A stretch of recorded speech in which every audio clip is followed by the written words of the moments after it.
ममता बनर्जी ने इंडी गठबंधन को दिया सबसे बड़ा झटका। पश्चिम बंगाल की सभी 42 लोकसभा सीटों पर टीएमसी के उम्मीदवारों की घोषणा की। टीएमसी ने बंगाल के अलावा यूपी और मेघालय में भी चुनाव लड़ने का किया ऐलान।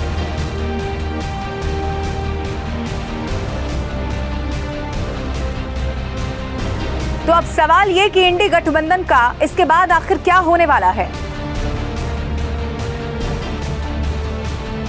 बंगाल की सियासत के बाद विपक्ष का ये गठबंधन इंडी गठबंधन, इसका भविष्य आखिर क्या दिखाई देता है, ये जानने के लिए आज शुरू करते हैं बात चुनाव की।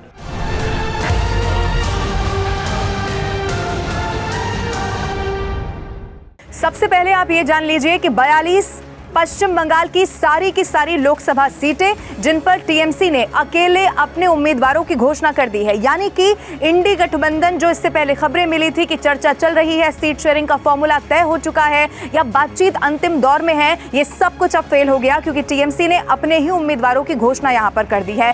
ममता बनर्जी ने जनगर्जन रैली का आयोजन किया और इसी आयोजन के दौरान माना जा रहा था, चूंकि कोने कोने से पश्चिम बंगाल में लोग इस रैली में शिरकत करने के लिए पहुंचे थे, खबरें यही थी कि ममता बनर्जी बड़ा ऐलान कर सकती हैं, घोषणा कर सकती हैं, और वैसा ही हुआ। अपने उम्मीदवारों की जो सूची थी वो ऐलान यहां पर ममता बनर्जी ने कर दिया। सबसे खास बात यही कि कांग्रेस को या कोई भी सहयोगी दल जिसको एक भी सीट यहां पर नहीं मिल पाई है। अब इसमें भी सबसे खास तो ये था बहरामपुर, जो कि अधीर रंजन चौधरी का गढ़ माना जाता रहा है, वहां से इस लिस्ट में ममता बनर्जी ने ऐलान कर दिया पूर्व क्रिकेटर यूसुफ पठान को मैदान में उतारने का। और फिर क्या था, फिर एक बार फिर से ये चर्चा होने लगी कि क्या पहले से ही ये सब कुछ तय था या पहले से ही ये माना जा रहा था कि यहाँ पर गठबंधन नहीं हो सकता है। लेकिन इस खबर के सामने आने के बाद एक बार फिर से अधीर रंजन चौधरी, और अधीर रंजन चौधरी कौन है?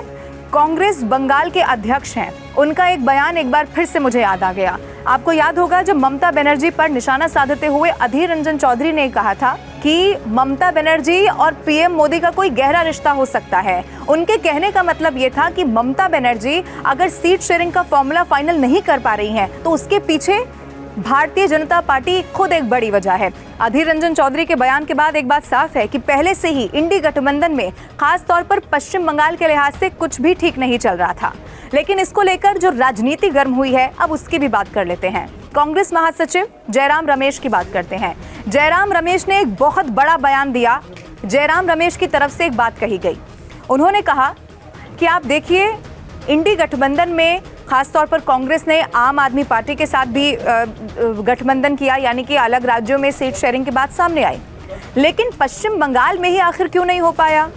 तो जयराम रमेश ने इसको लेकर यह कहा कि पता नहीं ममता बनर्जी पर, पश्चिम बंगाल की सरकार पर भारतीय जनता पार्टी का क्या दबाव है कि उन्होंने किसी के साथ गठबंधन ही वहां पर नहीं किया। हम तो लगातार ये बोलते चले आ रहे थे कि हमारे दरवाजे खुले हुए हैं, अपन सीट शेयरिंग की बात करते हैं, क्या फॉर्मूला हो सकता है, कहां से आप अपने उम्मीदवार को उतारना चाहते हैं, कहां से कांग्रेस मजबूत लगती है, फिर इसको लेकर एक फाइनल फॉर्मूला तैयार करते हैं। लेकिन उन्होंने कहा कि कैसे होता सीट शेयरिंग का फॉर्मूला फाइनल, क्योंकि बंगाल सरकार तो दबाव में है भारतीय जनता पार्टी की। जयराम रमेश ने क्या कहा, सुनिए। हम अब तक तृणमूल कांग्रेस के साथ सीट शेयरिंग फॉर्मूला की घोषणा हम नहीं कर पाए हैं, ये बात सही है। मुश्किलात हैं, सामना करना पड़ रहा है। आम आदमी के साथ कई दिन बातचीत हुई पर फॉर्मूला निकाला गया। एनसीपी के साथ तो पहले ही से था, डीएमके के साथ तो पहले ही से था, जेएमएम के साथ पहले से ही था, पर आम आदमी पार्टी एक नया गठबंधन था, पर हम उसमें सफल हुए। पर तृणमूल के साथ हम सफल नहीं हो पाए।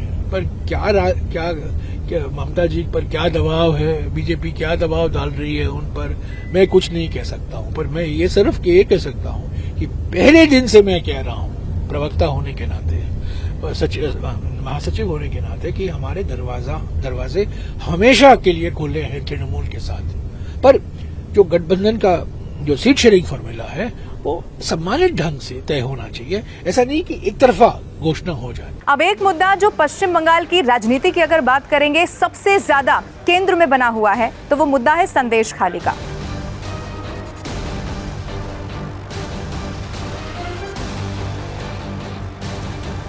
शाहजहां शेख की वजह से कई सारे संगीन आरोप लगे। अब संदेश खाली को लेकर जब ममता बनर्जी इस रैली को संबोधित कर रही थी तो कोई भी उनकी तरफ से जिक्र नहीं किया गया, जबकि इस वक्त हाई वोल्टेज ड्रामा वहां पर कई मर्तबा देखने को मिल चुका है। तो उनकी चुप्पी ने भी बहुत सारे सवाल उठा दिए। और इसी संदेश खाली में एक सीट है जिसके बारे में मैं आपको बताती हूँ, बशीरहाट। यहाँ से जो अभिनेत्री है नुसरत जहां, उनका टिकट काट दिया गया, जबकि वो सांसद रही हैं। और टिकट किसे दिया गया, मैं उनका नाम आपको बताती हूँ। नूरुल इस्लाम को प्रत्याशी यहाँ से बनाया गया। लेकिन फिर क्या था, जैसे ही ये बात सामने आई उसके बाद भारतीय जनता पार्टी पूरी तरह से हमलावर हो गई। अब मैं आपको एक अमित मालवीय की तरफ से ट्वीट किया गया वो दिखाती हूँ, और हूबहू उस ट्वीट में इस प्रत्याशी को लेकर क्या कहा गया वो भी बताती हूँ। इस ट्वीट को आप देखिए। इस बात की पूरी संभावना है कि ममता बनर्जी बशीरहाट लोकसभा सीट से शेख शाहजहां को मैदान में उतारना चाहती थी। संदेश खाली हैशटैग करके उन्होंने लिखा, इसी का हिस्सा है। और इससे ये भी पता चलता है कि वो उनकी गिरफ्तारी पर लगभग 2 महीने तक क्यों आखिर टाल मटोल करती रही। लेकिन अब जब शाहजहां सीबीआई की हिरासत में है तो बशीरहाट से टीएमसी के उम्मीदवार हाजी नूरुल इस्लाम को मैदान में उतार दिया गया है। उसके बाद उन्होंने आगे लिखा, जो एक समान अपराधी है। 6 सितंबर 2010 को दंगों के मास्टरमाइंड नूरुल ने 500 लोगों की भीड़ का नेतृत्व किया। देगंगा का उन्होंने जिक्र किया और हिंदू मकानों और संपत्ति को जला दिया, बसों में आग लगा दी।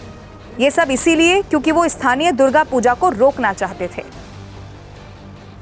एक बार फिर से बीजेपी संदेश खाली की ही घटना को लेकर या संदेश खाली के ही मुद्दे को लेकर बहुत हमलावर हो गई पश्चिम बंगाल की सरकार पर। मैं आपको एक बार फिर से बता दूं कि संदेश खाली का मुद्दा इस वक्त भारतीय जनता पार्टी अब आगामी लोकसभा चुनाव को लेकर भी कैसे भुनाया जाए इसकी पूरी तैयारी कर रही है। और इसी का नतीजा आप देखते हैं, कभी कमेटी बनाई जाती है जो संदेश खाली जाना चाहती है, फिर पुलिस रोक देती है, कभी सुकांत मजूमदार वहां पर पहुंच जाते हैं। लेकिन इन सब के बीच में मैं आपको ये भी बता दूं कि इस लिस्ट में लगभग 5 ऐसे चेहरे जो मौजूदा सांसद है उनका टिकट काट दिया गया है और उनकी जगह किसी और पर भरोसा जताया गया है।